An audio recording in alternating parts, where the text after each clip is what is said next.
But like once you become like a brand, and there are going to be people out there that are going to, either support you or not, you have to be mindful about how you put yourself out there. I had to even do that for myself because I mean, sometimes like I just do me.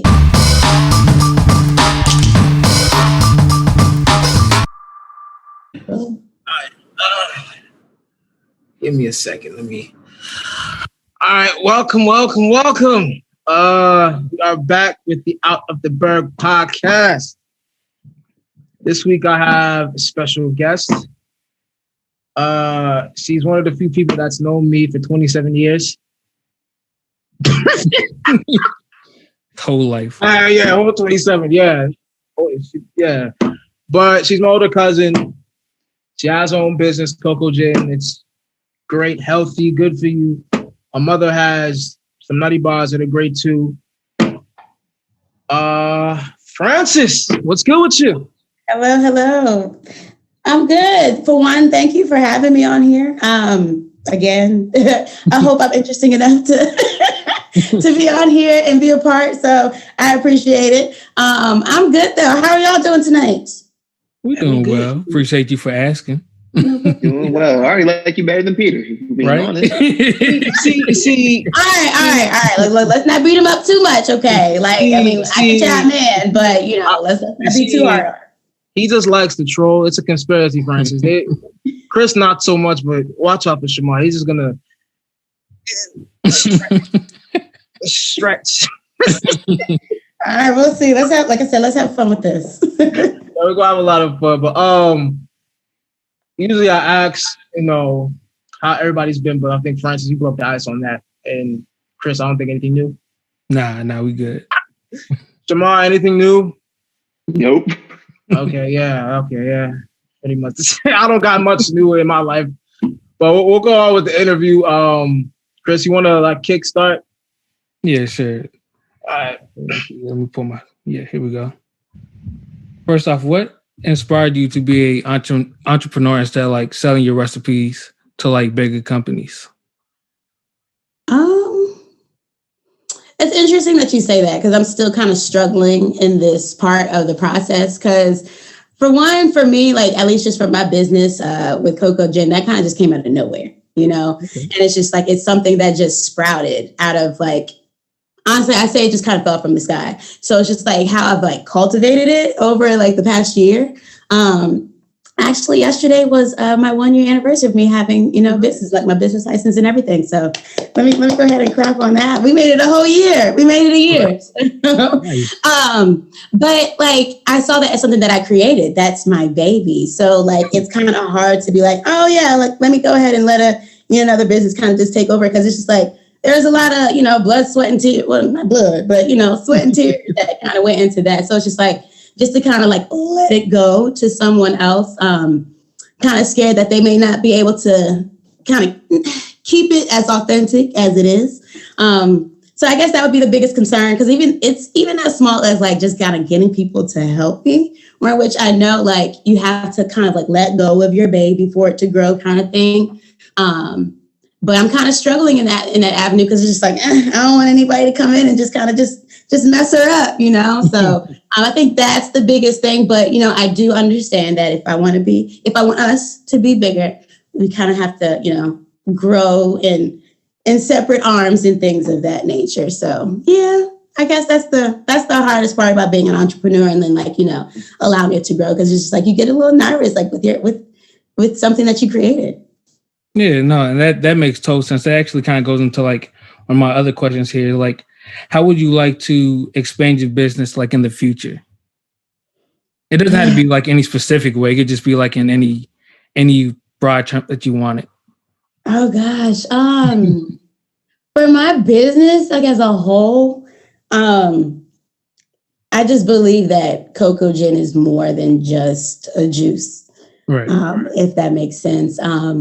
I used to always say and still say it's bringing culture and wellness together. Because it's something as simple as just drinking real juice, which is just fruits and vegetables, to make your life just healthier. One sip, one day at a time kind of thing. But, when it comes down to that, it's just like there's other aspects. Like, I feel like there's a lot that has grown just from just me like creating juices and the networking that I've had with people, other like-minded individuals, to now, like, Peter was actually able to come down. We had an event.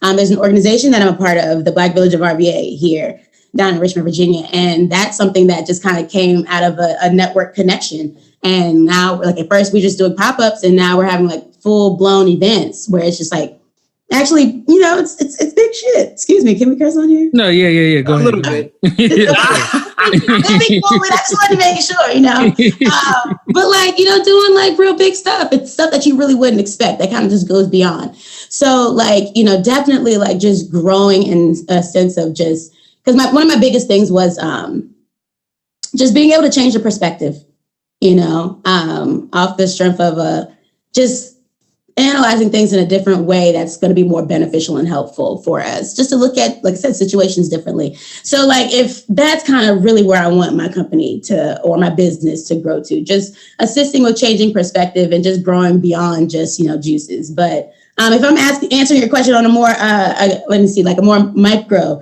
aspect, I want a cafe. I want a food truck next. Because sometimes we got to speak these things. Hey, and that's perfect. It actually goes on to like my last one here. Like, would you ever consider like opening up like a cafe or a juice bar or anything like that? Like, I would love to. Yeah. I would love to actually. Like, if I could do something like that right now, definitely. Like maybe I want to do more of a lounge kind of thing. Juice bars are typically things that a lot of people already know, or like that's out here, but I want to do something different. So if I can mix juice with just like a wellness, but very like cultural, like I'm here to help, and not to say be hip, but definitely I want to open up a brick and mortar. Definitely want to do that. That's dope. Nice. I'll ask my few questions here now. How difficult was it to set up the pop-up events, specifically the one on Juneteenth, which I attended? You said how difficult was it? Yeah. Now, it was, so again, like I said, it wasn't just me. It was four of us. Okay. It was four of us that put that event together. And it was work. Let's just say that. It was work. It's doable. It's one of those things where like everybody has to come in and put forth their effort into making it actually happen.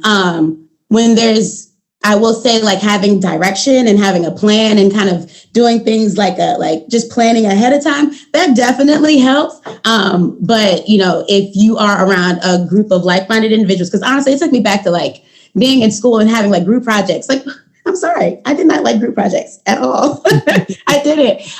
But this one was definitely at an adult level of saying, okay, like our names are on the line, so we got to make sure that this thing is right. So definitely, like if you have like-minded individuals, y'all are going to sit there and do whatever you need to do to make it happen. But and it's a lot of work. And honestly, in the midst of it, sometimes you can be stressed. But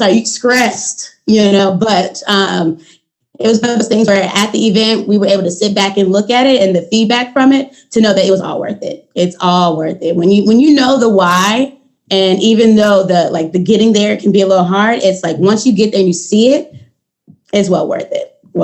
So I think it can be done. You just got to plan right. That's it. Okay. I'll feel you on that. Thinking about doing something? We'll see. Okay. But I feel you on that group project thing. College, I was in a couple of group projects and never again. But you learn that in situations like this, you're gonna have to, So it's just like that is like, I mean, it's one of those things I get it where the practice comes in at that time, but like, yeah, it definitely came full force. It's helped us with this podcast, honestly. Yeah. Yeah, but my next question would be like, will you be adding more juices to the lineup? 'Cause I know you have a couple. That is the plan, yes, to add more juices. I will say that being an entrepreneur, it can be kind of, life gets busy. Life gets busy, especially when there's a lot of other factors to life that you have to take, heed of. So definitely, like, I will say, I wish I could have experimented more, in the kitchen with, bringing out more juices and things of that nature throughout the year. But by all means, we got some things coming down the pike. Definitely have some things coming down the pike, but I'm not going to say just yet. But, I got some feelers out there. So definitely, we'll see how that goes. But definitely, yes, definitely plan on growing. Even outside of juices, thinking about bringing some food on board. But, well, one day at a time. Okay. Is your mom going to be helping with that? She is. She is. She cannot be there. So, but that's going to be exciting too, honestly, to even see where that can go. But definitely, yeah. Yeah. Shout out to Auntie Savannah if you're watching. Yes, she'll probably be walking in soon. but yes, but yeah. Go ahead. Sorry. What are some of your other passions and things you may want to invest in? Other passions and things that I would love to invest in. I really want to create like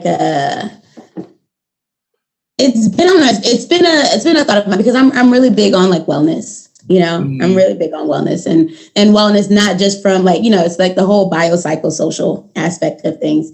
And prior to this, I've been through a lot. I was a social worker turned flight attendant, turned juice, turned, it's just a lot, so it's just a lot. So definitely like there's different aspects of life that I would love to like, continue on. But one of like a passion in the sense of like from like I said, the wellness self-care is I would love to, open up like retreats. I don't know if that's, I don't know if that's answering your question, but definitely something I would love to look into further, just offering that type of opportunity to people because mental health is real. Yeah. Mental health is real, and to be able to tap into that aspect of like you just it's something so minor that's necessary. So definitely open something like that for females and males and kids as a whole, but definitely offering that safe space for people because that's necessary. It's necessary out here. So that's something that I'm my eyes on, and I haven't really spoke out really big on that one. So y'all are welcome for me putting that out there on this. But also just doing some community aspect projects, some nonprofiting things of that nature. I would definitely want to just give back in terms of like investing real time, energy, and money into something. Okay. Glad you said the whole thing about mental health. I'm currently in therapy, but that's a nice avenue. But yeah, I think that's all the questions we have. Shamar, you have anything to say? Kind of looking gloomy over there. No, I got one question. Do you do shipping? Like, in terms, or is it you only do like a local, like you have to be in the Richmond area, or like you have to be able to drive to pick up your product? So right now, we are not doing shipping yet. That is the next thing that we are working on because, yes, there's a lot of people that I would love to be able to reach that I know that I could reach. But that's a whole nother aspect logically, just getting the logistics of it all of like just the packaging, making sure, because with the juices, they have to stay, at a certain temperature so that way it can preserve the, because it's all fresh, it's all natural. So just in terms of like the preservation aspect of it, like just maintaining that, in which it can be shipped, frozen, things of that nature. But definitely working on that. Once that is in place, yes, everybody will know because I would love to get it out to the people. Honestly, we'd love to get it out to y'all, but y'all can just come down to Richmond. We'll go on a little drive anytime we go on a little road trip. Yeah, a little road trip. Like my brothers came. Yeah, like 2 or 3 weeks ago. So yeah, it was fun. It was good. It was definitely good. Fun. So yeah, I think those are the rest of the questions. Good interview, but we'll tackle some of these general topics before we try and trip Frances up with this or that. That part. So Sha'carri Richardson wasn't picked up for the Olympics. I think was it 2 weeks ago or a week ago? She had got caught. Well, they did a drug test. They found weed in her system. What do y'all think about how this is playing out? Shema, I want to start with you since you did track. I did track very briefly. I wasn't really good, people, but Shamar, You could I want to hear your thoughts on this one first.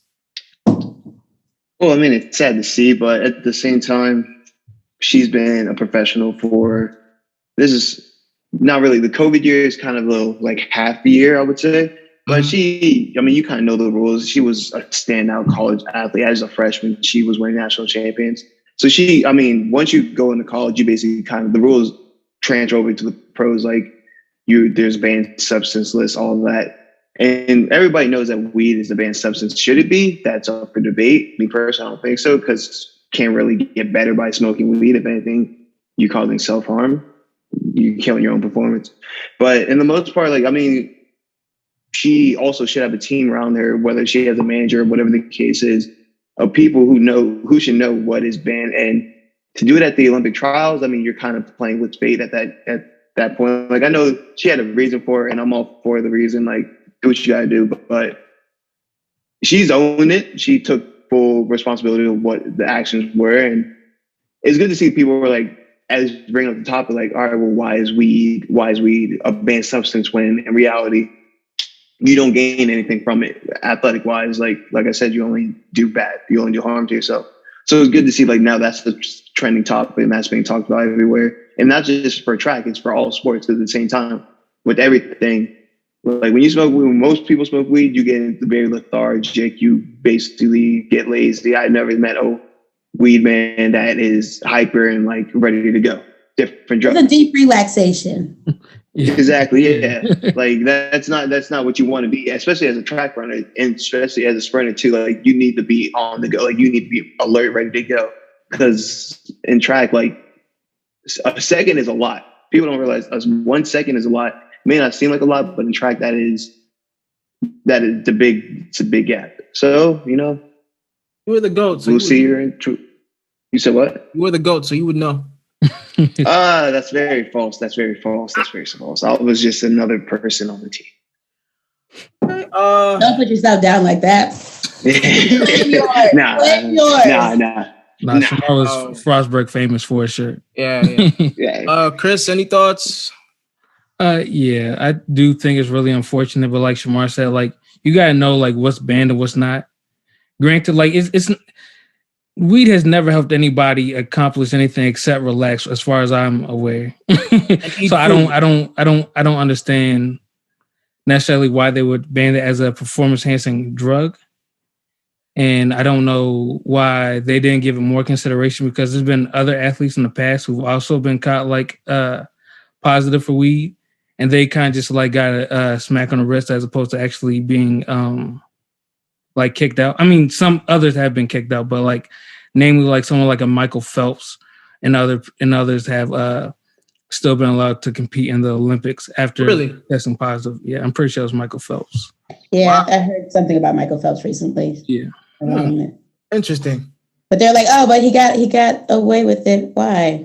But yeah, anyway. They were he became the bad boy of the Olympics somehow because of that. That just adds a whole nother. Okay. I think like Shamar said, the rules are the rules. I'm more on football players whenever they smoke weed because there's money on the line, rather than you're not being able to play. I feel like if there's money on the line, you're not going to smoke weed and get suspended. That's Josh Gordon. Yeah, but Josh Gordon's a little I think he's really something deeper than that, because it's every time. Yeah, it's constant with him. So pray for that brother as hopefully he gets better. But I think it's unfortunate. And I think the rule is stupid. Why isn't tobacco and nicotine tested? Yeah, and that's the I'm saying now.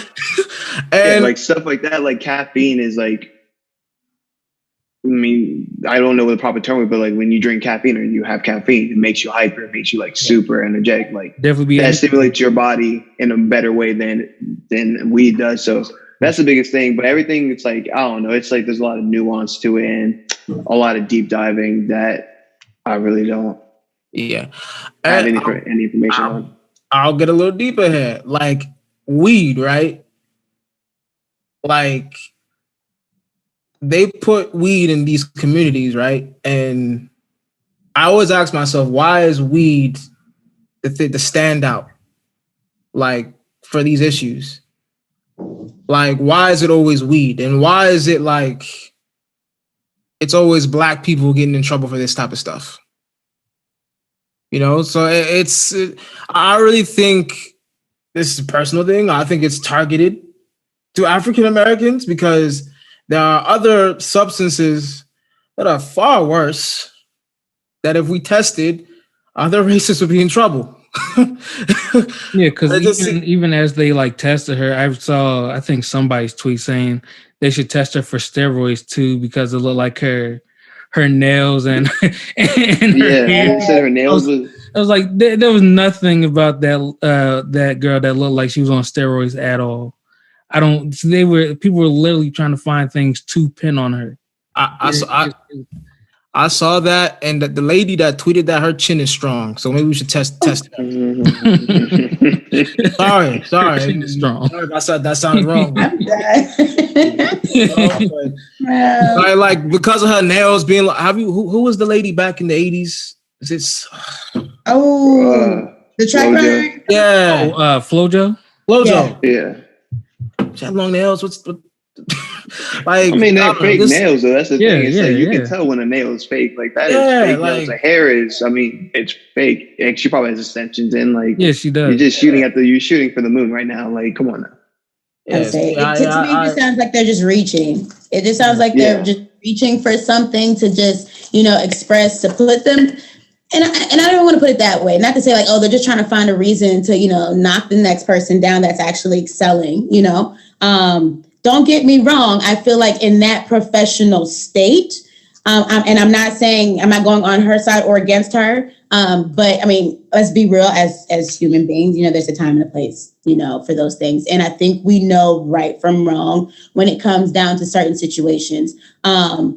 If we are at the point in society where, like we're here in Virginia, if marijuana is at a point now where it's legal from a recreational standpoint, then okay. But unfortunately, in this world that we live in, it's sad. And I mean, if this is the beginning of the fight to be like, okay, this is something that needs to be accepted, then okay, let that be that. And I mean, I feel like the support behind her in this situation is very strong, and I support her. I feel like and even hearing her story, and not to put that on there to kind of just let her have this moment kind of thing. But she did nothing wrong. I mean, we can honestly say she did nothing wrong, but it's one of those things where, do you really want to play around with that, especially where you are? But I think when it comes down to just marijuana, period, in this society, I feel like, especially within the Black community, it's just heavily prevalent. It's heavily prevalent, and that's their way of just being able to, I don't want to say it. And I don't want to be person. I don't want to be that guy, but they put weed in these communities. Black people ain't put that there themselves. If it's put in front of you, what are you gonna do? Yeah. You know what I'm saying? So smoke that shit. Yeah, so it's it's just the hypocrisy of it. And like I said, I personally think it's targeted at Black folks, but yeah, hopefully for the World Championships and the next Olympics, she kills it. So just a correction. So because I thought they put her on a suspension, or am I missing something now? They did, but she's only suspended for a month. So in reality, what the thing was is she wouldn't be able to compete in the 100 Open, which is just her individual. But they were she was going to be eligible to run in the 4x1, but they didn't put her on that team, which I get because I mean, you not to say you don't reward bad behavior. She's amazing, but at the same time, you don't want to put the narrative out there oh, she's above everybody else. She got suspended, but she still gets to be a part of the team. Nah. Sometimes you gotta it's a life lesson for her and for everybody that comes after her. It's when you get to that stage, you got to be on your P's and Q's always. Yeah. I'll just say, like Shamara said, just follow the rules till the rules are changed.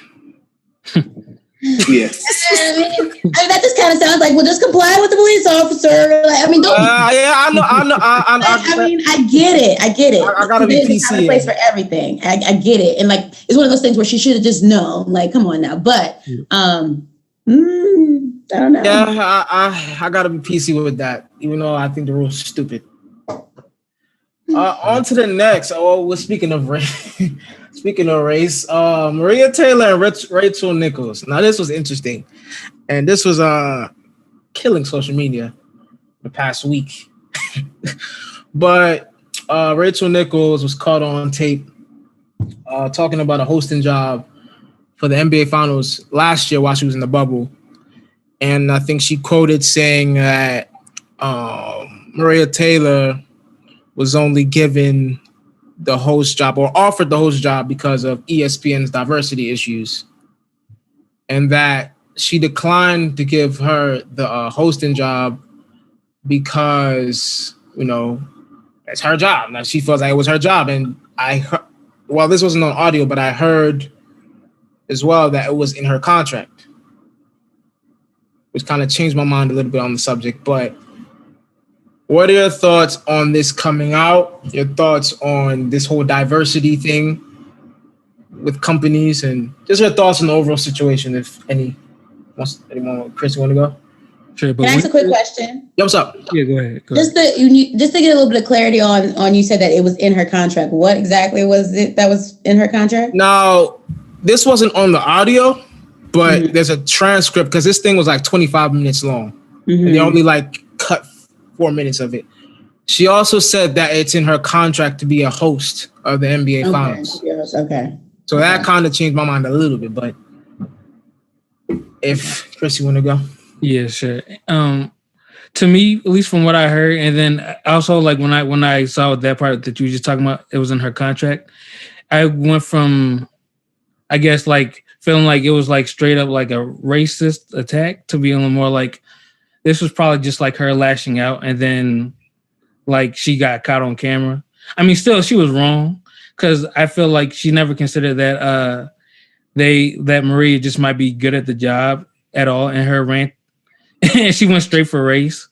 And she's not wrong with the whole diversity thing because ESPN sucks with diversity. They really do.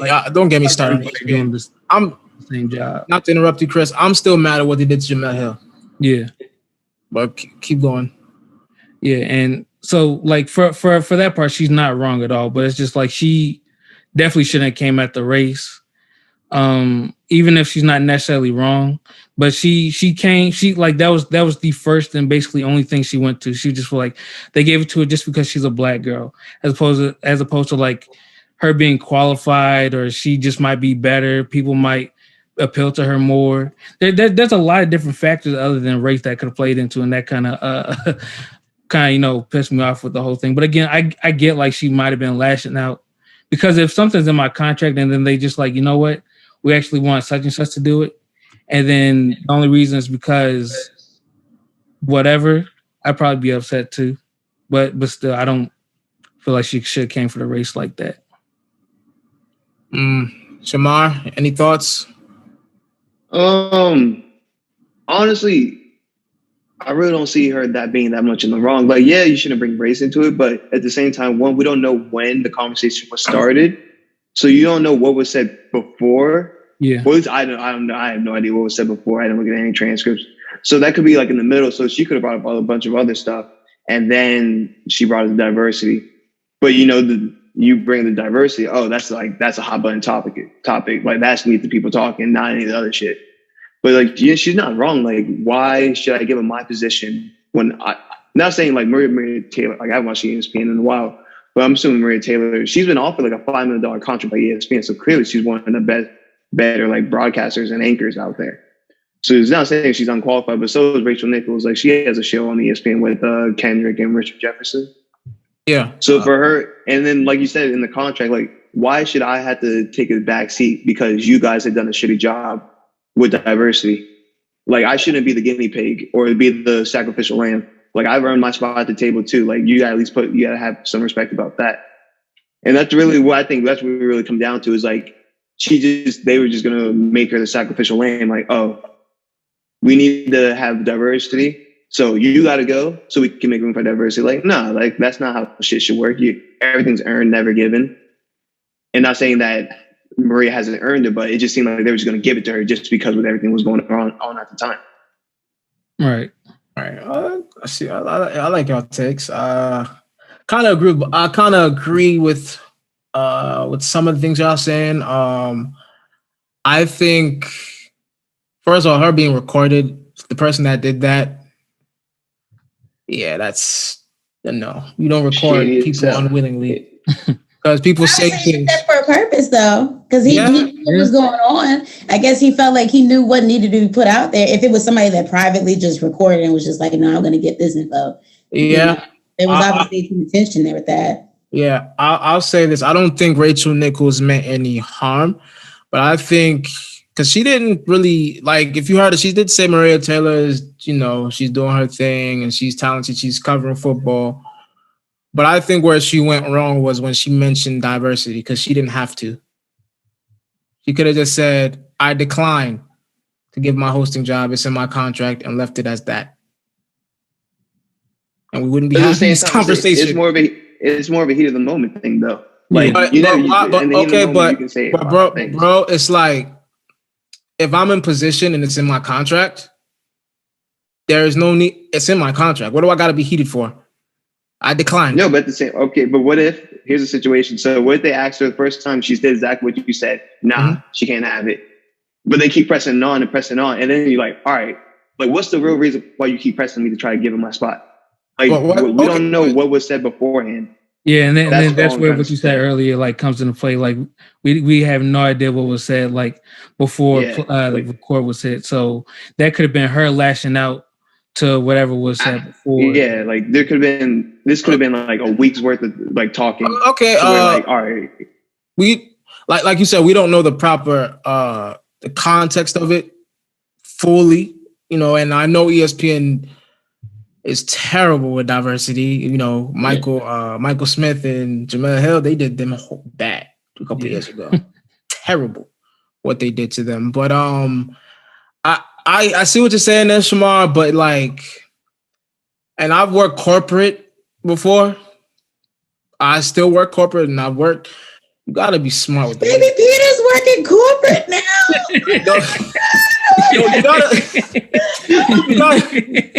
When you're working corporate, you gotta. It's the way you say things because now they're taking this out of context. I've had to learn that the hard way. You have to play the game, and I hate it too, but you went straight to diversity, and now they're taking... People are ignoring the fact that it's in our contract, by the way. Yeah. Oh, yeah, because they're like... people only focus on the hot button topics. Yeah, she's like the scapegoat. So for me, I get what you're saying. We don't know, and it was a lot. She was recorded, People talk. People say a lot of stuff. But for me, I'm guarded up. I'm going to watch what I say. Like people will try to do anything to get to, because people are like, you gotta know this job that they're like this hosting thing she's talking about. It's competition. People are trying to like find a way to get to that position. So I wouldn't have went to that, because even if it's not recorded, there's word of mouth. That person hearing it can go report that to HR. That's true. You know what I'm saying? So like, situation where I had a situation that I had to report to HR. White dude was talking crazy. One day we'll speak about that in a different episode, but a white dude was speaking crazy and I had to go report him to HR. So this corporate thing is a game, and I'm not gonna say I feel bad for Rachel Nichols, but it's kind of like a learning thing for her too. Of course. And I like the way Maria Taylor is handling it. She's just doing her job, because I do think mentioning diversity, because Maria Taylor's worked her butt off at ESPN for the past years. Like, she's been covering football, just been doing her thing. So I do think the whole thing is unfortunate, but yeah, Rachel Nichols put herself in the bad. She put herself in it. And ESPN's gonna ride it, because they're just gonna because they took her off the right now. They put another black lady there. So it's unfortunate, but like I said, it's corporate. Yeah, That's how they roll. I think from a professional standpoint, I mean, it's one of those things, again, it's a time and a place for conversations like that. And especially at that level, I think it's one of those things where you should really know who you're around and that you really can't trust but so many people. So you have to really be careful with what you say. But again, we are humans. We are humans. Can't take that away from anybody. But, you know, you got to understand there are consequences to the things that you do and the things that you say, especially now. So, I mean, it's funny because it's one of those things where it's a time and a place for everything. You should be able to say what you want, you know, because we live in a free world, you know, freedom of speech. But it was crazy because a few days ago I had, you know, something was stated and, you know, by, you know, a Black individual. And I was just like, ooh, but if a white person had said something just like that, oh, that would have not been accepted well, you know. But I feel like it's one of those things where we just kind of like have those like, no, but we deserve to be able to say, you know, what we want to kind of thing. For which, I mean, when we're in our own privacy, like safe spaces, yes. I mean, by all means, we're human beings. Sometimes we got to get it out. But you just have to be mindful of where you do it. You know, I'm not saying that it's okay. I'm not saying that it's okay. But for me, it's just like, as long as I don't hear it, I'm good. You say what you want. But as long as it doesn't come to me, we're good. Or get out there. And honestly, if it gets out there and I have a platform, or we all have platforms where it's going to affect yours. And that's another thing that you have to be mindful of, you know, whether it's working in corporate, being an entrepreneur, you really have to be mindful of like what you put out there. Like once you become, not to say like an entity, but like once you become like a brand, and there are going to be people out there that are going to, you know, either support you or not, you have to be mindful about how you know, put yourself out there. I had to even do that for myself because I mean, sometimes like I just do me, you know, but then I'm like, okay, no, I gotta be careful. I have a whole business. You know, people are looking at me and I don't want to do anything to, you know, ruin that reputation. Not to say that I would, but it's one of those things that you do have to be mindful of. So I think she knew what she was doing. She knew what she was saying. She felt invincible at the moment that she could just say whatever she wanted to do. And it backfired. It backfired on her, but I don't know. That was just my 2 cents. Yeah. Like I said, I think everybody can learn something from this, especially people that, you know, work in these type of environments, because this is light, man. This story I'm hearing, this is light compared to what I've seen in corporate. This is light, you know what I'm saying? But you know, it's a conversation. But speaking what of your experience, do you feel open to saying? Or do we have time to talk about that? You could get into. I'll speak very briefly, but like my first year, they put me in a situation with a manager, and it got really bad really quick. So he was kind of like, it was my first time being in like corporate, and he was throwing stuff at me, telling me to. I remember the first day I came in, he told me to explain like a financial process, word for word, and train people. And like my other Black coworkers were like, why is he asking you this? Like, you've only been here for a day. I said, and like, anytime I asked for help, he would bully me. He would tell me, oh, this is dumb. This is stupid. What are you doing? Like he was a bully. So one time, I think somebody that's already had issues with him, who was like this Jamaican lady, I'm not gonna say her name because she kind of reminds me of like one of my aunts, like auntie. She gave HR my number. I didn't know HR called me, right? Anytime I see my coworkers, they always bring the story up. So I get my phone, I go to the bathroom, I was in the stall, and I'm talking like, hey, who's this? And it's HR. I heard you're having problems with the manager. And then I'll tell you, I'm having problems with whatever, and I just say a little bit. I leave the stall, go to the sink. I'm at the end of the sink. He was right there at the other end of the sink. That was my bad. He was all the way on the other side of the sink. Really? He was on the... So I had to like... But everything that you said was facts, though. I mean, it was just unfortunate that he heard it. Yeah, he heard a little bit of it. I had to like, oh, can I call y'all back? And then I went and I said the rest. My other coworker who was Black, told me that whole day, this man was staring at me like he wanted to kill me. And and then like that actual day he offered I didn't have a car at the time. He offered to drive me home, and I said no. And my coworkers, I think, he approached that black coworker I'm talking to you about, and he told him, "Why is Peter talking shit about me while he's taking the shit?" like angry, like, you know, because I talked about him or whatever. So I'm like, oh damn. So that day, like, I went home, I took my bus or whatever. The coworkers, I'm not gonna say their names, they had like a little meeting outside, and they said they were gonna boycott going to the office. They tell me this like, "Hey Peter, go to the main office today. We're not going to the actual office." So we went up there, and I met with the Jamaican lady, my other two black coworkers. Well, actually, I didn't see them. They were in some other offices with their respective companies. That day, that man was fired. Damn. Wow. Oh, wow. And the stuff they told me he was doing to them all year, I was like, how did y'all survive? Oh, wow. But that's why I'm telling you, like, it's corporate. You gotta be careful, because that situation that I got myself into could have went left. Yeah. And that's not all that was said, but I mean, he was let go. Yeah, he was at the end of the day. I mean, at least he got a little ounce of, like, you know, the truth of how he is to people, you know, from you. I mean, he may not have wanted to hear it, but at least now he understands, okay, that's another aspect as to why I've just gotten fired. But, I mean, he's probably not going to take it that way, but Francis, prior to me, he had 10 write-ups. Oh. You were just the icing on the cake. I guess, because I was the stuff they were telling me he was doing to them. I was like, what did I walk myself into? I moved all the way back to Virginia for this.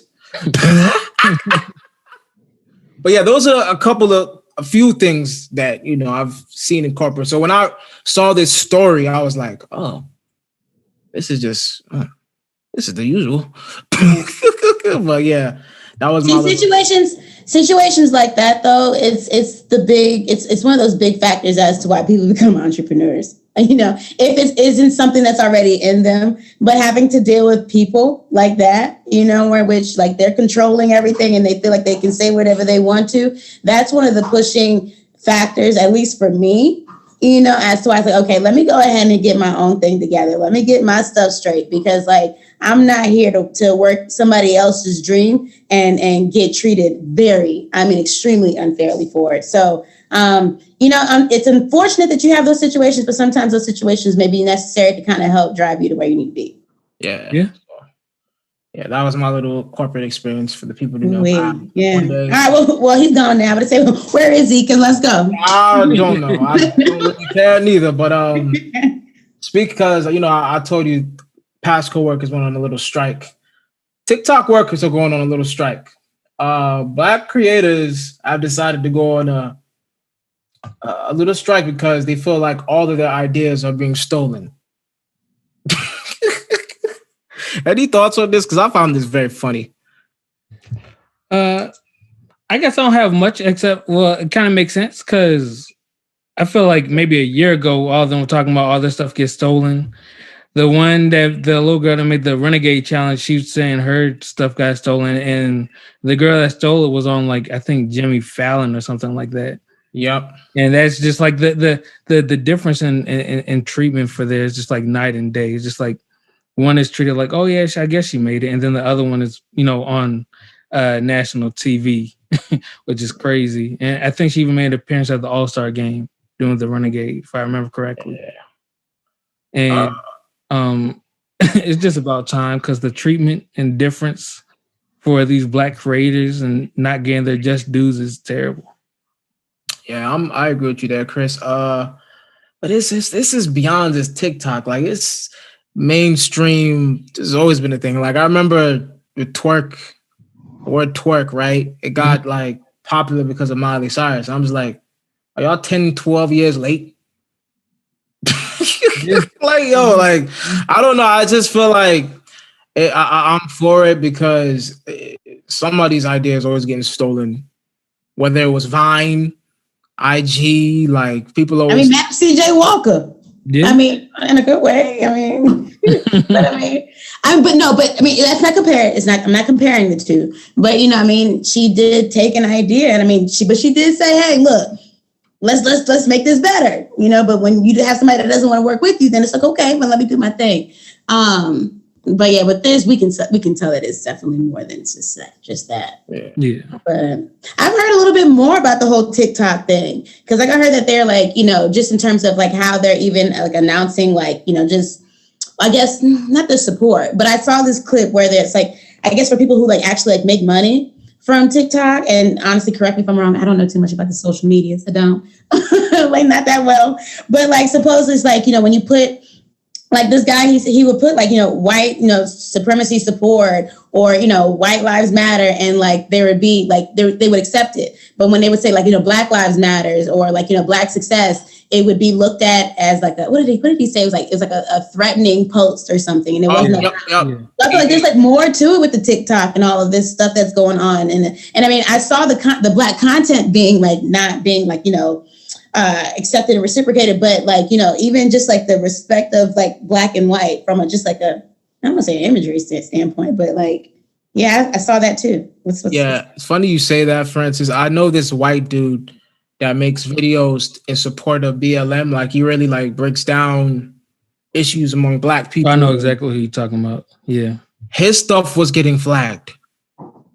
Like, his stuff was getting reported on. I'm like, he's white. Like, and he literally says like nothing inappropriate. He'll literally break down like facts, historic facts, and all that stuff. It's like stuff you can find in a textbook. Yeah, like, he'll break it down in a way that's really not even ignorant, like educated. But his stuff gets flagged for that type of stuff, like threatening, and I'm just like, So the algorithms. Come on now, like what's going on? Like, they're just. Obviously, they're creating it for it to be that way. So it's just like, okay, TikTok, who's controlling the TikTok? They're expressing like the differences like that. Yeah. When it boils down to it, so like, okay, if they're gonna strike, please do so, because they're not being fair. Yeah, no, not at all. Shamar, any thoughts on the TikTok creators? I think TikTok right now is just going through a shit storm. Like, I know with everything, like you guys just said, like with the Black lives, like, which is Black people in general. But there is one account, like it's a family account. Like a dude just films his kids, and like honestly, low key, it's just like the kind of joy you want to see in the world. It's just like a happy family. And I think they live down in Florida, and then they recently got their whole account like banned, like cut off completely because like they got the tropical storm, and then he filmed his daughter just running in the rain. That's all it was, just her running in the rain. And they got their account banned. And it's like, I think TikTok overall is it's in a bad spot just because, like you got like now in like the kind of the social media era, you have like young kids who are like 8 or 9 having social media and shit. So like, how do you monitor that? So I think they're trying to be overprotected with it. And they're just doing a horrible job with what they're like trying to cancel out and everything. Like you cancel out the wrong stuff in reality. Yeah. About what you said about kids being on. So I think there should be like an age limit. Like you got to be at least like 13, maybe 16 to be on social media. It's just a lot that kids get exposed to. Because I remember when I was a kid, like certain things, I did not know about certain things. Like at such a young age, it's like now I'm kind of scared for this next generation, man. You got to be exposed to. I don't know about certain things. What do you mean? Teach me, Peter. We don't have to get. I'm how old am I? I'm 27 right now. Teach your boy. I'm the old. Pen and pencil. Hold up. I'm so done. I'm considered an old head by your logic. No, hold on. Wait. I know. By your logic. Baby Peter's the old head of the crew. Stop it. Mommy, he's the old head of the crew. But we're not gonna put her on camera. The old head, Mommy, he's an old man. I'm considered that's what they call me. But I just know when I was 8 6 years old, there was certain things I just did not know about.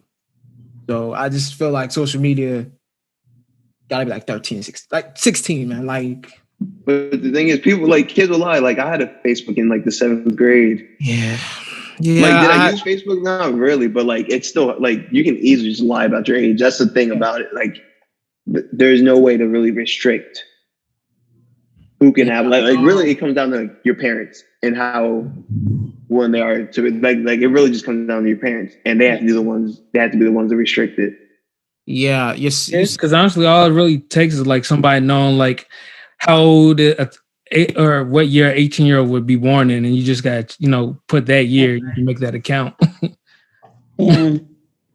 Yeah. You said you want Facebook. Yeah, I had a Bebo account. If anyone remembers Bebo. A who? That was before MySpace. What was it again? It's called Bebo.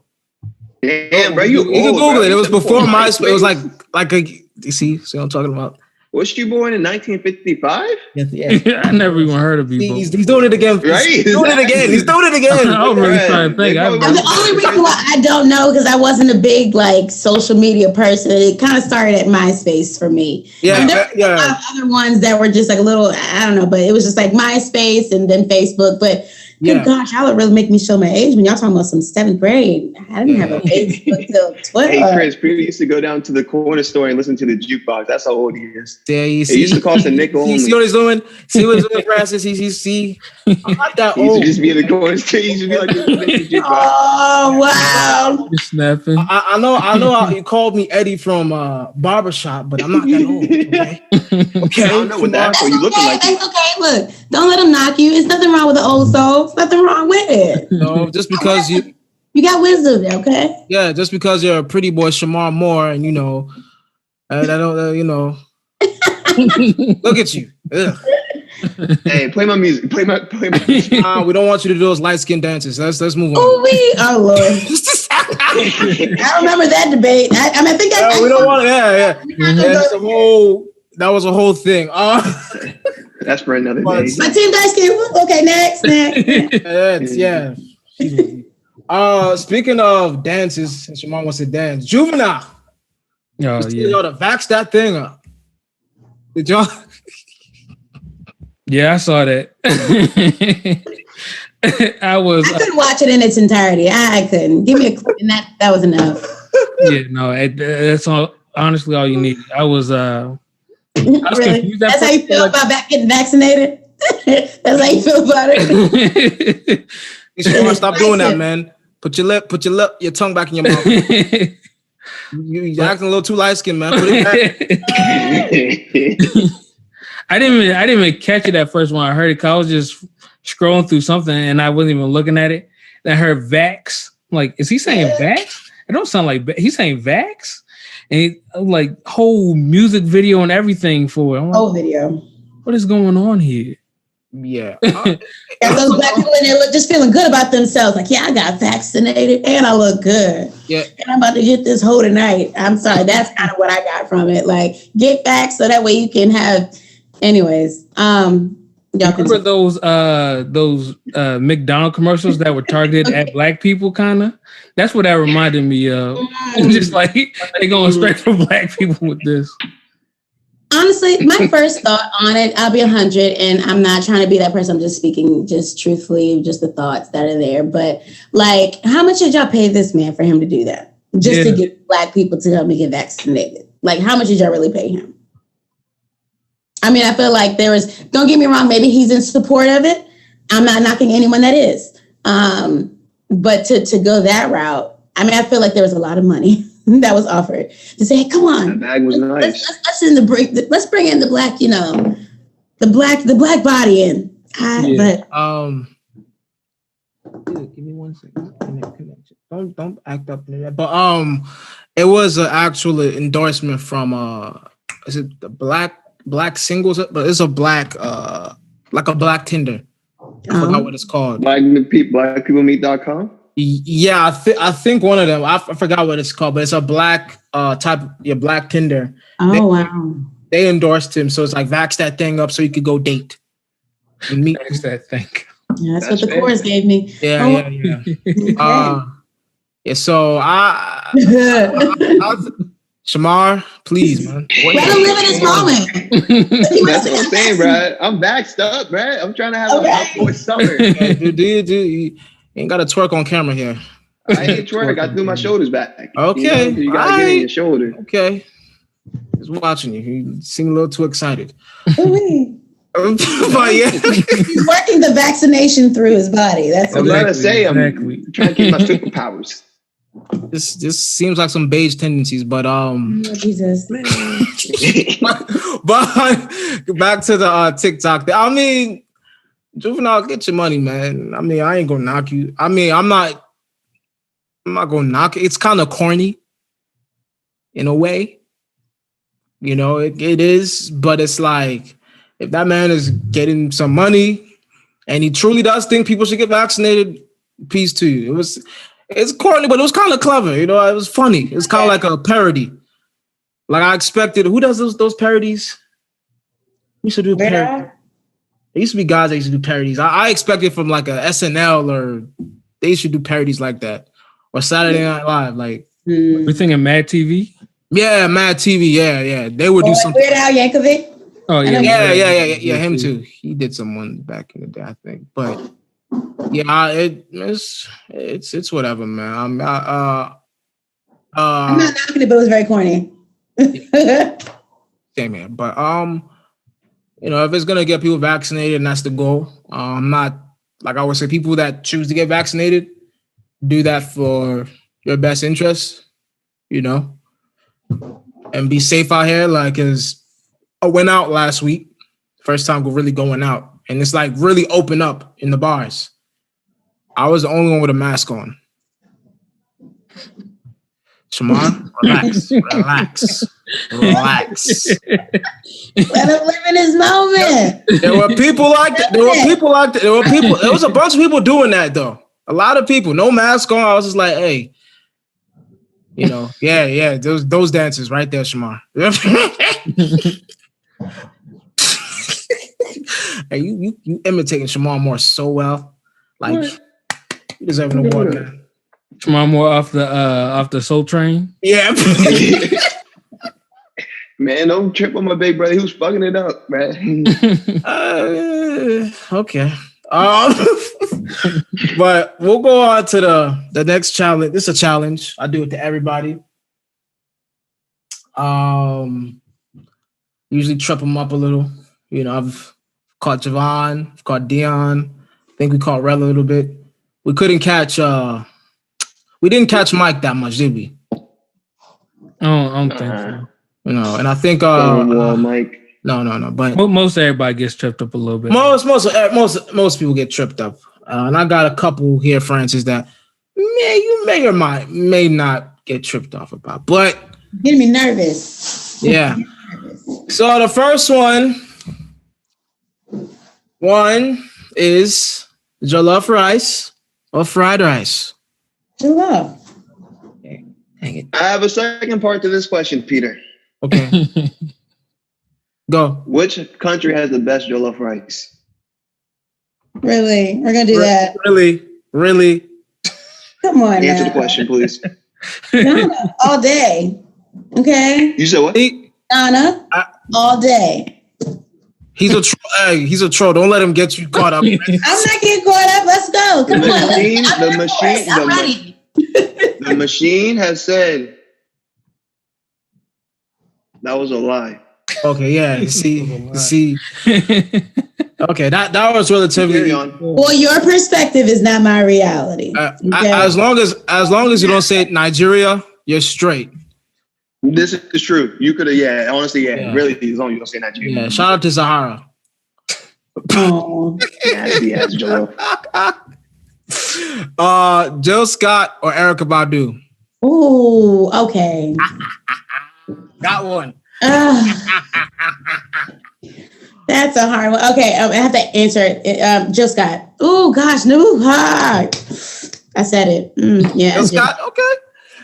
Okay. I know we talked about you traveling and actually doing the job. Local or international travel? Oh shucks, for work or for pleasure? Both. For work local, for pleasure international. Okay. Now this is a recent one me and Chris did, and shout out to Kevin. Lil Kim or Nicki Minaj? From the conversation, I'm an Arab girl, and it's Lil Kim for me all day. It's Lil Kim for me all day. Okay. Yeah, I kind of agree with you. Because me and Chris talked about right now, Nicki. Lil Kim just got a whole lot going on with her, but Lil Kim is all day for me. Yeah, I told Chris last week it's like picking Usher or Chris Brown. It's like the one without herpes. The one that didn't beat woman. That's fair. You're not wrong. I don't want either. Yeah. I was going to say that. Don't be slick. Just saying it goes both ways on that one. Hey, okay. So, I got another one for you that might be tough. Aaliyah or Brandy? Oh gosh, come on! Don't let me be disrespectful. Aaliyah or Brandy? Aaliyah. Aaliyah. Okay. We're gonna go. Let me pull this down a little bit more. See, I'm only choosing Aaliyah from a respect standpoint. I don't know. But I already said Aaliyah. I don't know. Honestly, she like a hit last night for me, and I was like, okay, I miss Aaliyah. So all right, I'm done. Yeah. Okay. D'Angelo or Maxwell? Ooh, wait, come on. Jesus. Oh gosh. Have you? How does it feel? No. Max. Maxwell? Ooh. I don't know. D'Angelo got some hits, and honestly, I'm accrediting D'Angelo now. But Max, I got a different respect for. D'Angelo's music is there. Like I love his music, but Max, okay. I don't know. Yeah. Okay. All right. We got, I think, 4 more left. Okay. I'm supposed to answer these quick, right? No, you don't have to answer them quick. I've had people that literally take 3 minutes to answer one. Yeah. So your drinks now, the pink one or EBO? Come on. I tell people you can't ask me I'm biased, but I'll be 100%. The pink one gets me where I need to be, but the EBO is what I feel like is necessary for my heart and my body. Okay. So the pink one, you got me with the pink one. Okay. I'd hit you with another one. Roots or green tea? Ooh, come on. This is not okay. I'm able to tell people I can't answer these questions. I'm biased. I created it.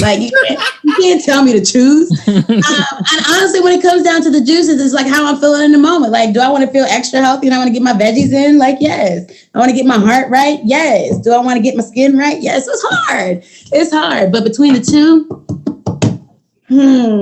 green tea. Okay. Now these next two are nostalgia based. Very nostalgia based. I'm getting hot. I had to Google this one. I had to actually Google Crown Square Apartments or Carriage Club Apartment Homes. I had to Google this. Carriage. I had to Google this. See, Francis, when I came to Richmond, you took me to 2 places. The first place is called Crown Square Apartments, where my parents moved when I was little. And the second place was where they moved to when I was, I think, maybe 3-4 years old. I don't remember. But which place had the better memories? The better memories? I'll probably say Carriage. Okay. I mean, they're deep memories there, but I'll say there are more memories there. Yeah. Okay. Yeah. Now, the next one. Oh, your mom has a nice house currently. I like it. Yeah, you see this China that's older than you? Yes, we had this China when Peter was a baby. Yeah. Damn, bro, was that shit from 1930? Ooh, don't knock the China set, okay? Don't knock the China. This is the perfect episode for you to just get your jokes off it. You have fun. I'll I thought about it. I was like, do I want to bring the pictures out? But I'm not gonna do it. Sorry, that was offering. But which house? Kevin's house, which was your mom's first place, or your mom's house currently? Bluebell holds it. Bluebell holds my heart.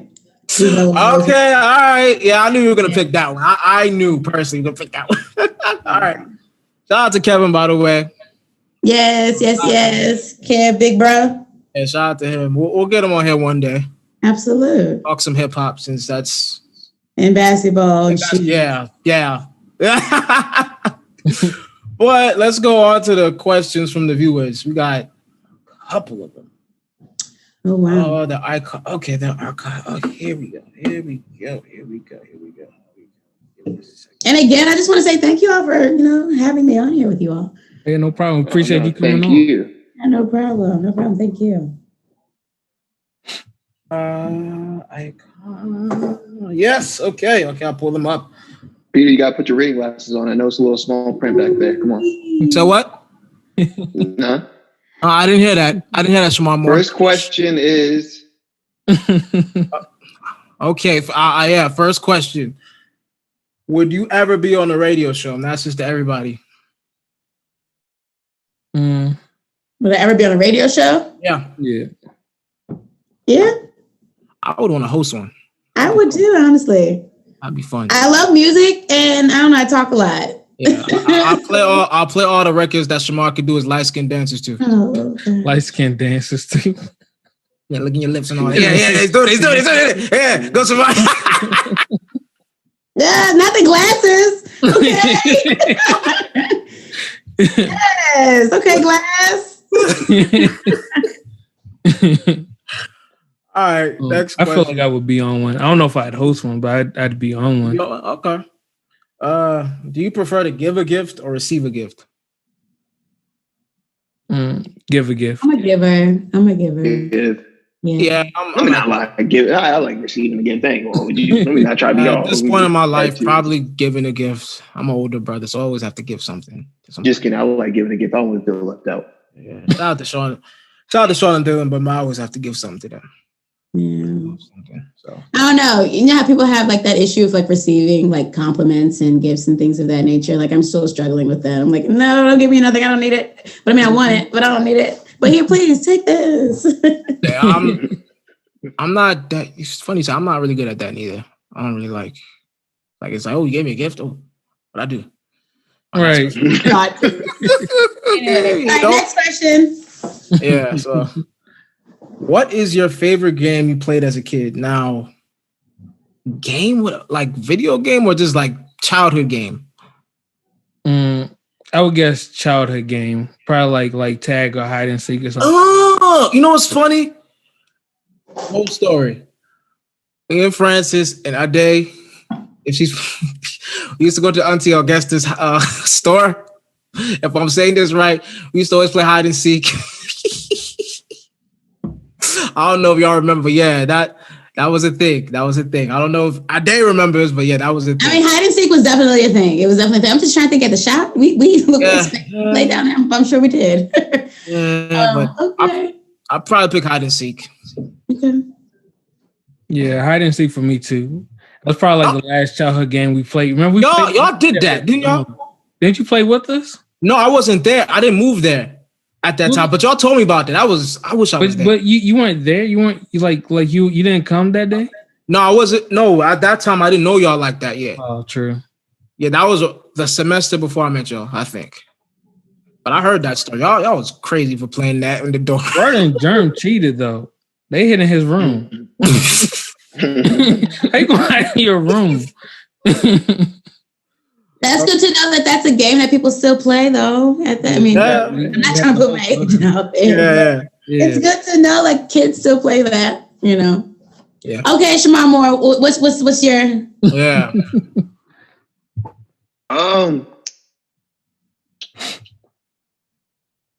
Probably licking his lips. Manhunt. Manhunt. What you mean, Peter? No. It's probably licking the Manhunt. lips. That's his favorite game. That's LL my Cool J favorite stuff. game. I like just fat ass roll of chapstick. You know what it is. Nah, but probably Manhunt, which is basically hide and go seek, but at nighttime. Yeah. Okay. Interesting.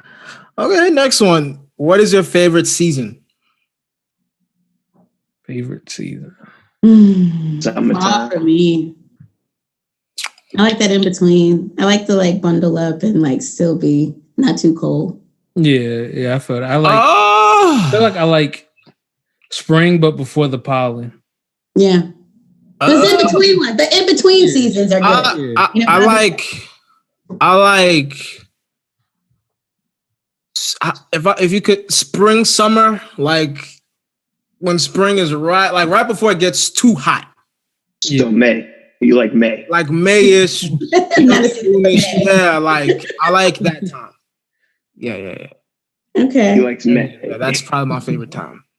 All right, give me October then. I'll take October. Before it gets too cold. Yes. Word. Okay, Shamar Moore, what's yours? Because he a summertime baby. Come on. Yeah, that's your thing. You know, you get into the Jeep. She ain't wrong. Mr. Wilson, okay. Get into the Jeep. You got the glasses for it. See some around the way girls. I'm done with y'all. All right. Okay. Wait, so were we right? It is summertime? It is? Yeah, it's summertime. Okay. Yeah. That's the best time to be light skinned, by the way. Oh, Jesus. Yeah. Right. That's why I go So from you being can get blackity black, right? Yeah, it is. It is. I go from light skin I just to have Dominican. Light skin to Dominican. Yeah, I skip over the black part. I go straight to being Dominican. Just get purple. Yeah. But Heard that in a minute. Wait, Chris, what is your? I didn't hear yours. What was your? Mine's is like spring, but before the pollen. Oh, you did say that. You did. Okay. Okay. Before the pollen. Okay. It's an interesting question. Somebody, I won't say. I'll say it when I. But Javon asked it. Huh? Did Javon ask it? No. If Javon asks a question, I probably won't even answer it. Javon, ask a question next time if you made this far in the podcast. If you do ask a question, be very mindful of what you ask, Mr. Javon Taylor. Ask some wild shit. Oh, God. All right, so this question is unpopular opinions in movies.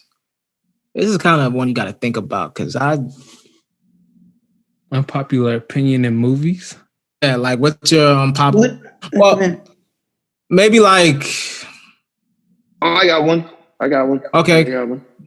All right, go. There was room for two people on that chest in the Titanic. Oh. Rose is just being selfish. Yeah, that's a thing. Popular. I still have to think about I think for me, some of the coming of age Black movies,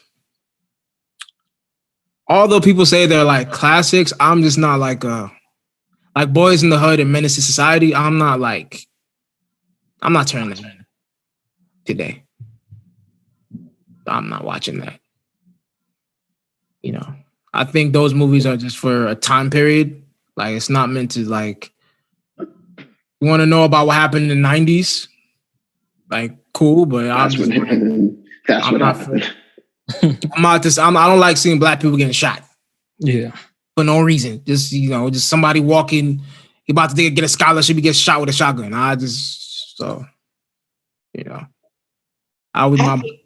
ahead. Sorry. Oh, you go, Francis. I'm done with that. Now, like, I hear where you're coming from with that because, I mean, it's like nobody wants to relive it. But if it's just like a glamorous depiction of like what we actually went through, it's just like, do we run away from that?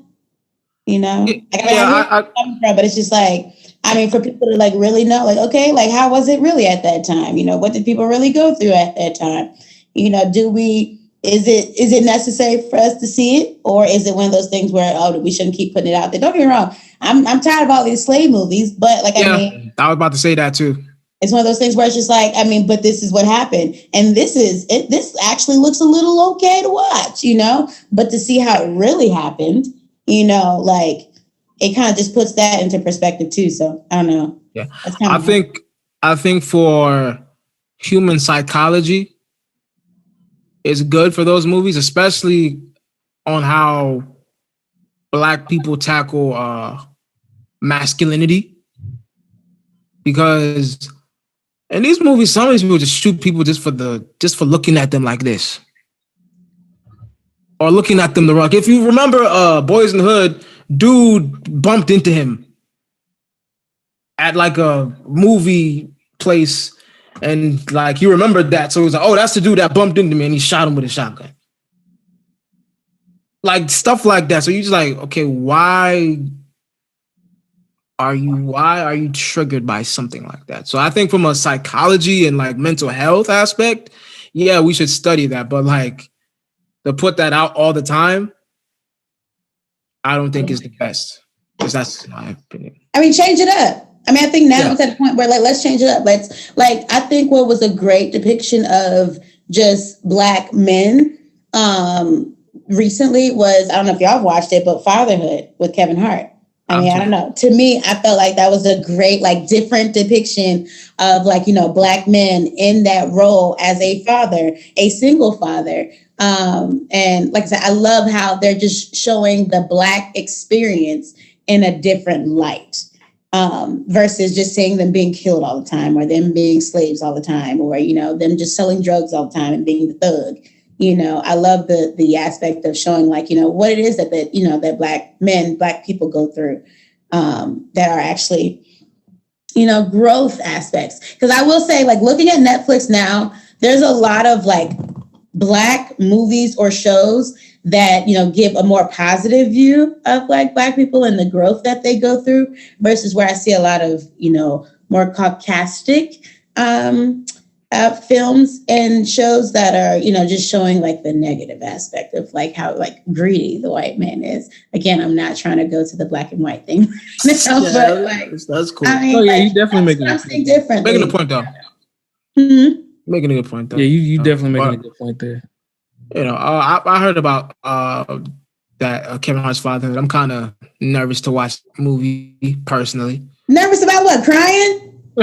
Nervous about what? Yeah, we got a baby back bitch on her head. Ooh, don't call my cousin a bitch, okay? Samar, this is not the time. Not the time. I told you this episode you were gonna get. I'll let you today because, you know, I'll let you get it off today, but it's not the time. That's okay. Let him get it off. I'm here. I'll let you get it off, but not the time. Hello. No, it's not that. It's just respect, honey. Let's go. Well, you know, I live in California. So I mean, no, I just think. Okay, and I got benefits. What? Listen, let's book it up.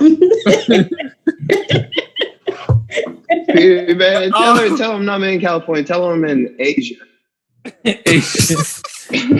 And this location, I don't know which country I'm in. I'm a little lost, but that's all right. Close location in Asia.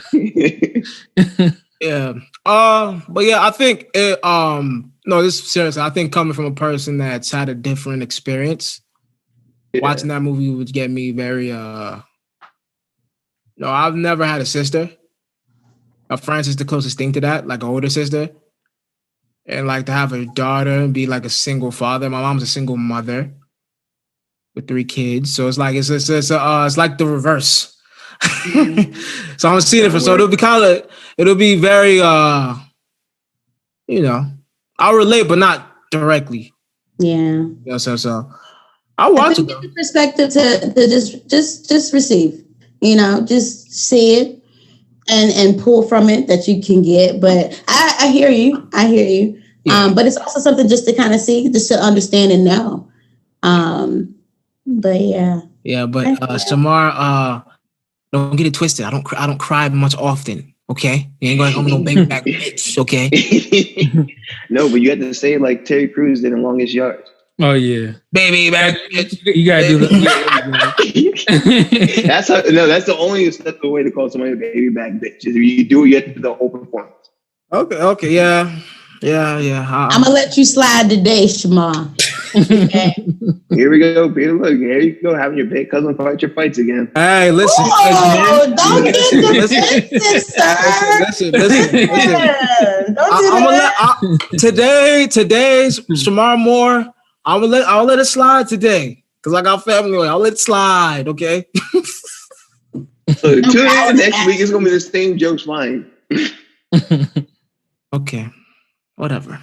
I'm not gonna let you because you trolled enough on this show. What are you guys currently listening to as far as music? I know Shamar is listening to Drake. Ooh-wee. Fluffy boy. I know you're gonna get the heart on your head. I mean, okay, but wait. Okay, all right. So y'all asking me questions. If it is Drake, is it old school Drake or new school Drake? Yeah, Shamar. It's all Drake. All Drake? No, it doesn't matter. It's Drizzy. Don't get me wrong. No, I fools with Drake. I do. But old school Drake is like, I don't know, it's a more authentic aspect of Drake. The new Drake, like, I mean, he got a good beat. You know, yeah, it's cool, it's cute. But like old school Drake, that was like humble Drake. Like, I'm coming out here. I'm like raw with it. That was cute. Francis, what? is the biggest Drake stan that I know. Okay. He's not that as extreme as some of the J. Cole stans. Y'all will remain nameless. I rock with J. Cole. Y'all crazy. But he is a Drake stan, so I think he just loves everything Drake. That's just him. I'm not knocking it, but I just wanted to inquire. Y'all asking questions, so I'm asking questions too. I'll just from that question, and I'll go to what I'm listening to. I like older Drake, like I would say Nothing. Take Care. Nothing Was the Same. And then that what's that album? If You're Reading It, It's Too Late. Is that? If You're Reading It, yeah.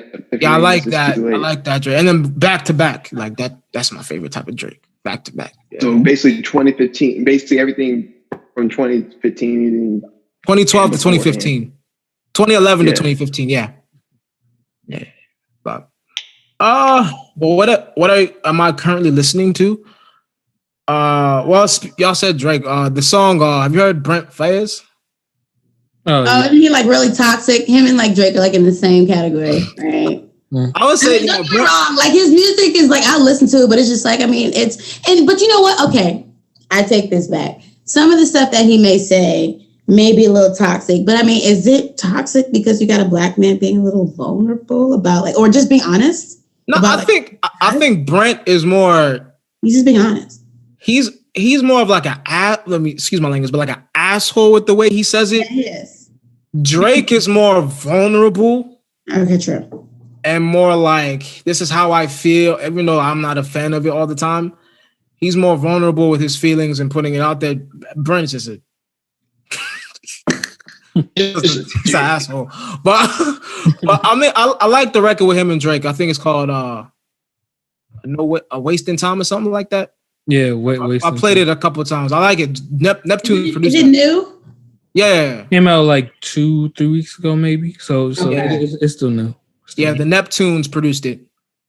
Ooh. I like the production is great. I like it.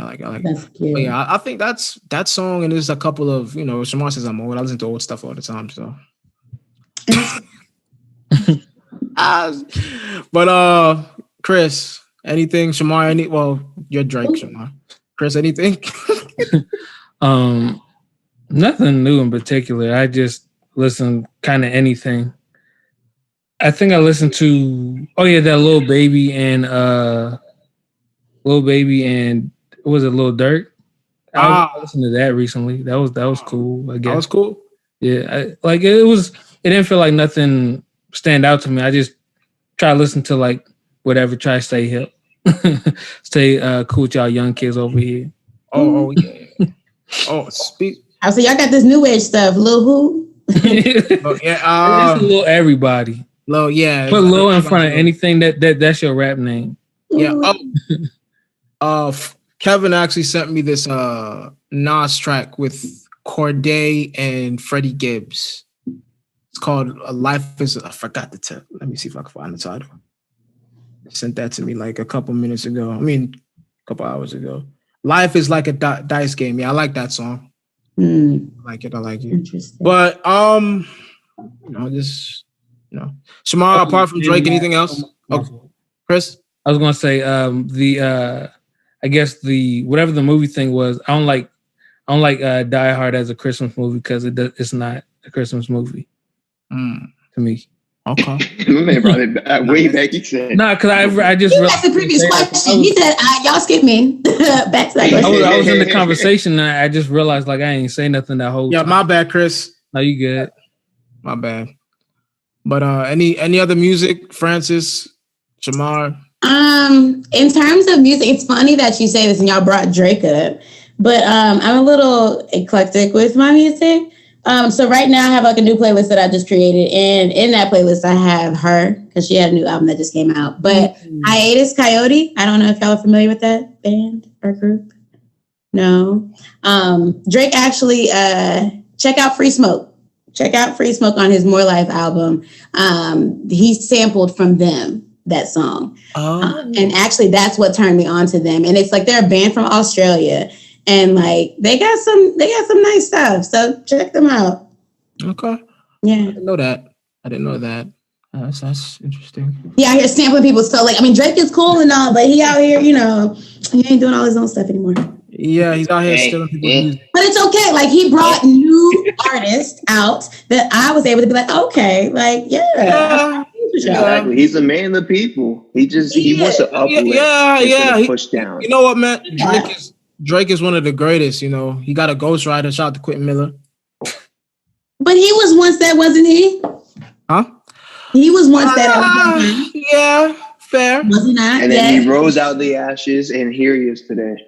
So my thing is like, I'm not knocking him off the strength of like, he's using a ghostwriter, but he was once that at that point in time. And if we're going to circle back in this conversation from being like an entrepreneur to, working corporate America or working up under somebody, like you get to a point where it's just like, all right, I can't do it all by myself. Yeah. Go ahead and get somebody else. I get that. Like, I think just from the competitive rapper thing, it's like, gotta write your own stuff. But Meek Mill, I've not forgiven you for that. You really dropped the ball. I'm gonna have to speak on that. I don't know about that one. What did he do? Huh? Well, it's from that beef a few years. It's from that beef. Meek Mill dropped. Just take the glasses off, sir. You searching them.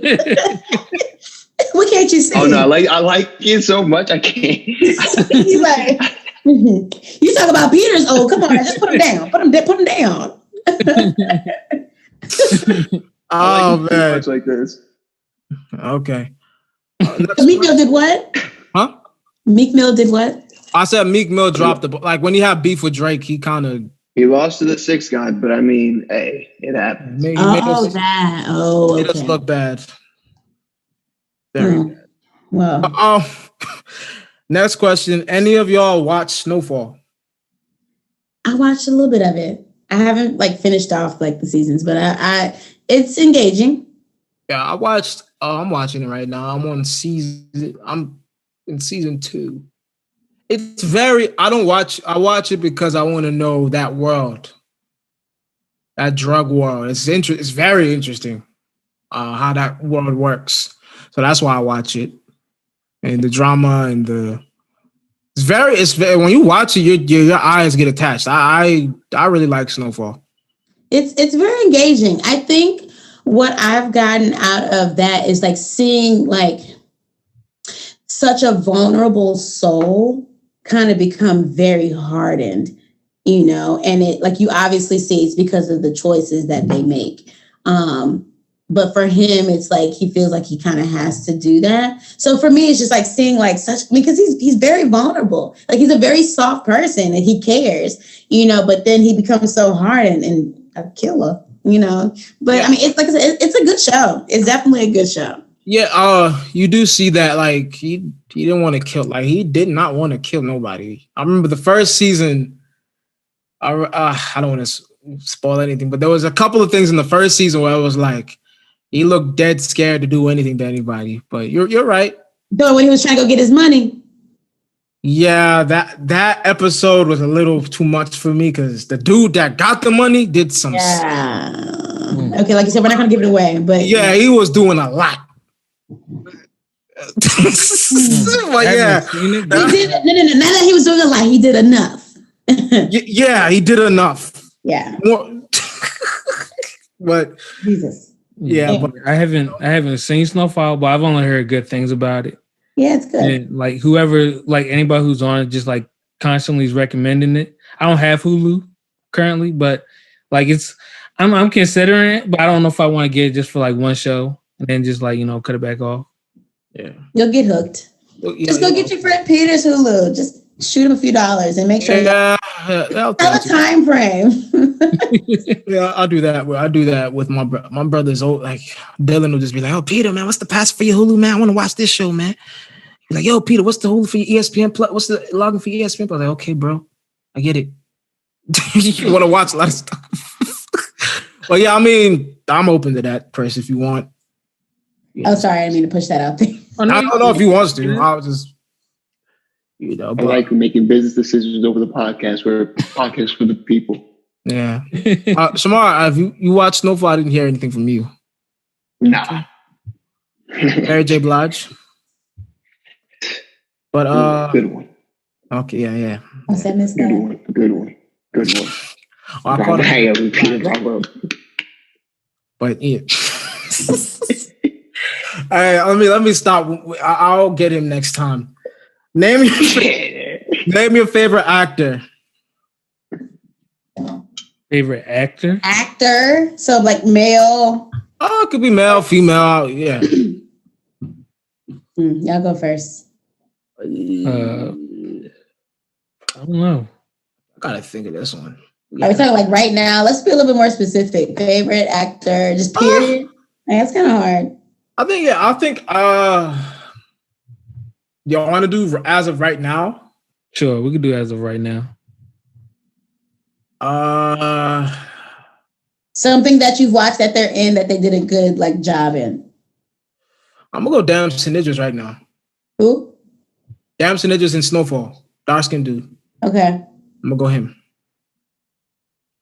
Like he's from London. Right. Yeah, I saw that. Actually, where he's from in London, I live right close to that place. Oh wow. Peckham, yeah. So I'm gonna go Damson. Okay. I say Michael B. Jordan, mostly off of the Killmonger.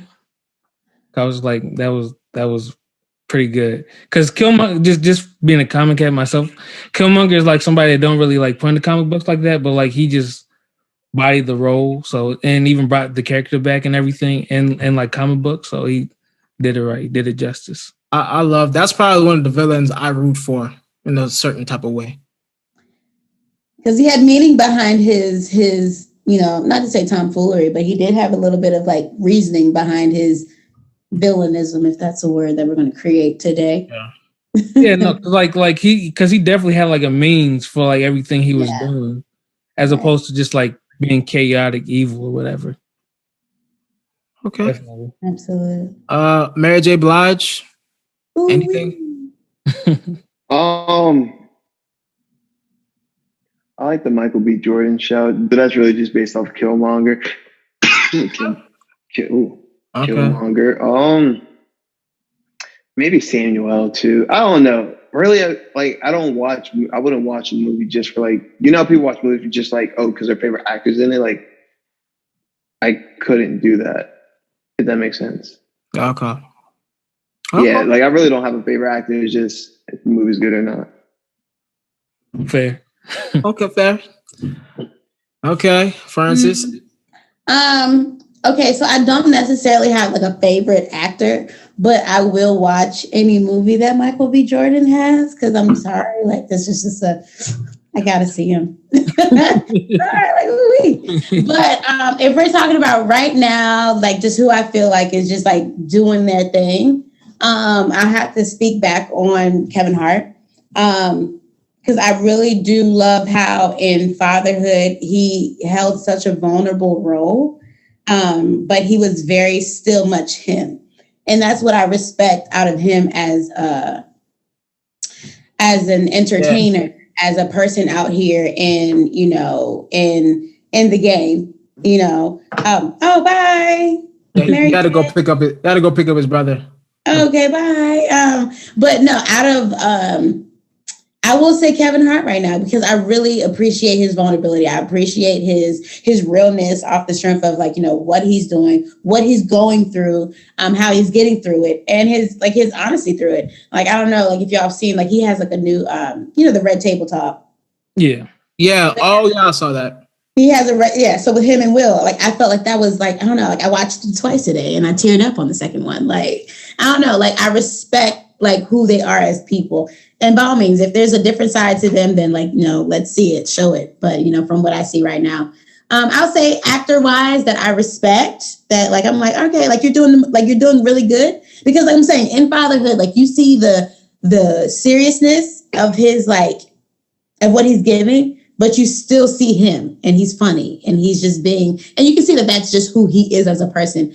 And honestly, if you can be you and capitalize off of that, hands up to you. Hands up to you 100%. Yeah. So my praise goes to Kevin Hart right now. Yeah, Kevin does get a lot of flack by people on social media for him being not being funny, which I don't get. I think he's funny. I think he's funny. He's funny in every movie I watch him in. So I just think that he's just a human being, and people don't really care to really accept him as a human being, or hear him out, not accept him, but people don't like to hear him out as a human being. So I don't like the Kevin Hart thing, but yeah, that's a good one. You know, Michael B. Jordan. You know, sorry, he's cool. I like Michael B. Jordan. You know, you don't know it yet, but you know. Shout out to Lori Harvey. Where is Mary J? Because we gotta go ahead. Mary J, come on back on the line, because this is Lori Harvey. She's the mistress. Okay. All right, Lori Harvey.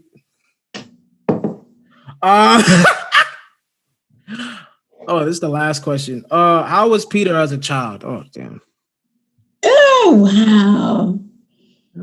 Oh, so obviously that was for me. Okay. Actually, before you answer this, thank you that Mary J. Blige is not on here right now. Thank you. It's great timing, but you can answer the question. Yeah. Oh, Peter as a child. Peter was very, like, he was not reserved in a bad way, but Peter was reserved, you know? He was very, like, to himself. He was, like, still very, like, but he was very, like, engaged. He was very engaged and, like, intuitive to, like, what's going on, like, around the space and things of that nature. He always wanted to be a part. Like, I told you, I'm not going to pull the pictures out, but he always wanted to be a part. He always wanted to hang out with the big kids, you know?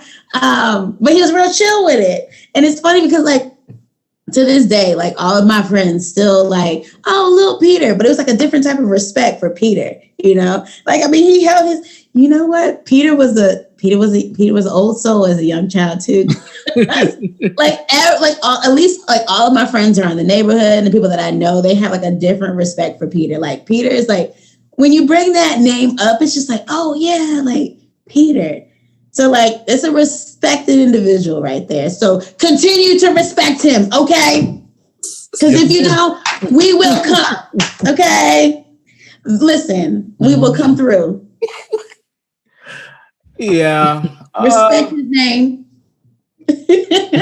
Yeah, those were good times. I remember some of those times, but you were a baby. You were young, you know? So, like, but I wish I could bring the pictures. I would, people. I would bring the pictures, but I'm not. Yeah, man. You know, I will say this. The first time, like, when I came up there, that was the first time Sean and Dylan saw me in a wholly, completely different light. Really? Like what? Are we going right now? Let's go. No, because they don't see me in that, like, they see me big brother, like, bully. Yeah. You know, bully, you know, always telling them what to do, type. So when you tell them that, you know, about how I was as little, and you know, me actually being little to them is like that little. Yeah. You know, so that's why when you were there, they were trying to get off jokes on me as much as possible. I was trying to encourage it too. Yeah, so I mean, yes, good times, you know. Yeah. But sure, how do you feel? How, like, in terms of like, okay, this is my question to you, but like as a whole man now, like, you know, how do you feel about your growth from like, you know, being a younger person to where you are now? Like, how does that make you? This is a lot. That could be a whole episode. Chris, and you have the answer as well. Yeah.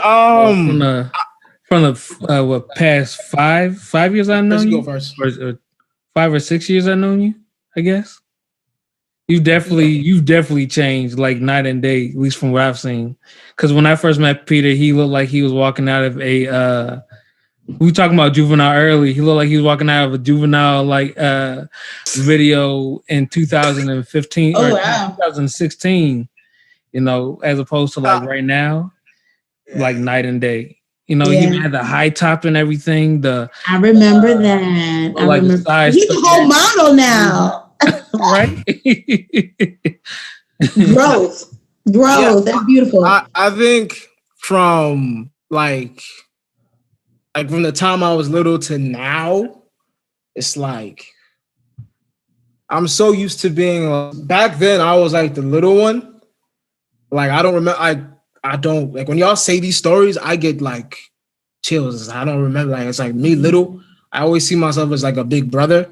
Right. Always watching over those two, and my mom kind of like, I won't say she's hard on me, but she was always like you're the big brother. Yeah. So you know, I think just because from that journey is honestly like a slippery slope. There's a lot that's happened. Life. 27 years that I've gotten, but I think right now it's like, you know, I have a job I'm comfortable with. I'm trying to get healthier as far as how I eat and everything. And I'm not gonna cry. So I'm taking pictures more. Shout out to Jimmy. You know, he's my photographer. Close Did friend. well. Come on down here to Richmond. Go ahead. Yeah. So I just think it's, you know, just perspective. You know, I had things that have happened that's made me, because like my friends, I don't know, I guess you, Chris, but my friends kind of see me as more of like you said, I was like a reserved person. I've always been like, when I met them, it was kind of an awkward thing. Not necessarily with Chris, but with other people, it was kind of awkward. They were like, who's this guy? He's not talking. He's very reserved. Yeah. So I've always kind of been like that. So I think I had discussed that in one of like the first podcasts, and I was like, "Ooh, okay." I was like interested. I was like, "Ooh, how was Peter when he came into it?" But yeah. So I've always been like that, but you know, it's just a lot, you know, because even they'll say like, "Yo, he's always like, yo, don't go around Peter. He'll just pop up on like." Like don't touch Peter. Jump. Like, what did Michaela call me? A deer in the headlights. Oh yeah. Okay, give me a little context. Yeah, no, like I have this thing where like I don't want no one to like just approach me, like on some like a surprise or like tap on me. Like I'll just be like, it was the eyes too, though, because it was like the eyes, and then it was just like what am I doing now, or what's the correct course of action now type face. Yeah, so I don't like people. I think that comes from the fact that like in a certain period it was just like people like to attack me, so I always feel like I had to self defense. Okay. So that's where that comes from. But I mean, but that I've kind of like neutralized a little bit, you know. Okay. How have you done that? I don't know. I'm coming. Okay, let me start. Yeah, no. I think, you know, it's just honestly the pandemic has helped with that. I'm by myself, and you know, just more calm. I don't have to be upset about things I can't control. Okay. So, yeah. All right. I went to therapy. I'll have like a couple therapy episodes, you know, coming out. So you'll get to know why Peter is Peter. Very soon. But yeah, I think it's just personal growth, Yeah. little kids now, so it's Well, black man, I commend you. I commend you, black man. yeah. I think that's about it for the show. Yeah, it's a very special episode. Hope all family can see this. Everybody. It was I think Sean and Dylan were on here a couple times. Yeah. You're the third, if I remember, I've had on here. Yeah. So yeah, I'll do little outros. So this episode will be out 3:15 Monday.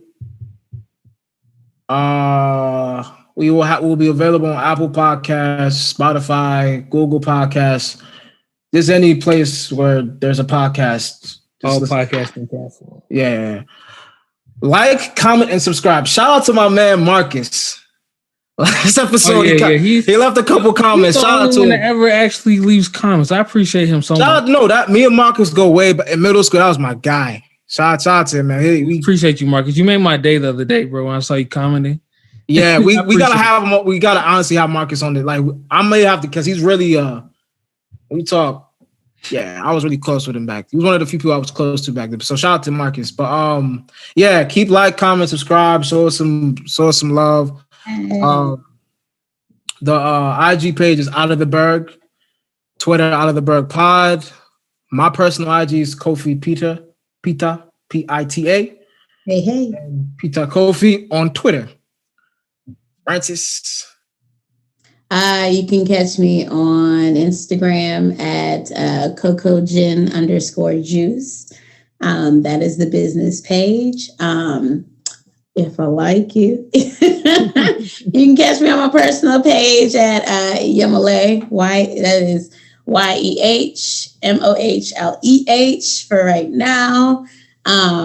You can catch me on Instagram, Facebook. But those are the social medias for now. Yeah. Chris. Yeah, you can catch me at Big Chris _57 on Twitter, and Everybody Loves Chris on IG.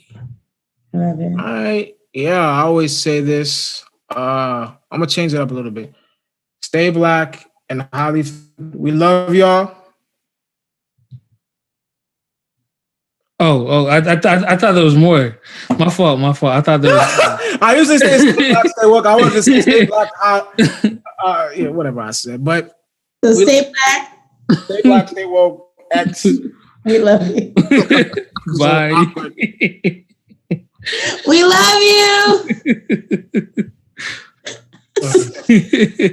Thank you for tuning in to another episode of the Out of the Berg podcast. We're available on all podcasting platforms, and we ask that you like, comment, share, and subscribe, as well as hit that notification bell. That way you'll be notified whenever we release a new video. And as always, we like you, we love you, but we gotta go. Bye.